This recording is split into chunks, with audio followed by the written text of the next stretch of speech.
एक बार की बात है, दो पक्षी एक ऊंचे पेड़ पर घोंसले में रहते थे। दोनों पक्षी एक दूसरे से बिल्कुल अलग थे। एक पक्षी छोटा और डरपोक था, जबकि दूसरा पक्षी बड़ा और साहसी था। छोटा पक्षी हमेशा हर चीज़ से डरता था। वह हवा, बारिश और यहाँ तक कि जंगल के अन्य जानवरों से भी डरता था।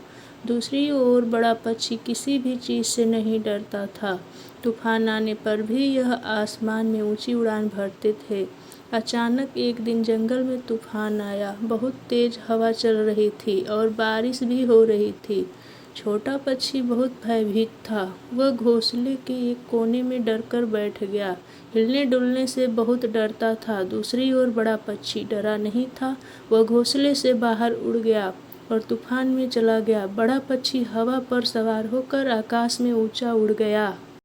यह बहुत ही खुश था। बड़े पक्षी ने कभी इतना स्वतंत्र महसूस नहीं किया। थोड़ी देर बाद तूफान थम गया। बड़ा पक्षी वापस घोंसले में लौटकर आया और छोटे पक्षी को अपने साहसी कार्य के बारे में बताया। छोटा पक्षी चकित रह गया। उसने कभी सोचा नहीं था कि तूफान में उड़ना इतना मज़ेदार हो सकता है। छोटे पक्षी ने बड़े पक्षी से उसे तूफान में उड़ना सिखाने को कहा। बड़ा पक्षी सहमत हो गया और दोनों पक्षियों ने एक साथ तूफान में उड़ने का अभ्यास किया। आखिरकार छोटी चिड़िया के अंदर जो डर था वह साहस में बदल गया। तूफान आने पर भी यह आसमान में ऊंची उड़ान भर सकता था। छोटा पक्षी तूफान में उड़ना सिखाने के लिए बड़े पक्षी का बहुत आभारी था। दोनों पक्षी एक साथ घोंसले में रहते रहे। वे अभी भी बहुत अलग थे, लेकिन वे सबसे अच्छे दोस्त भी थे।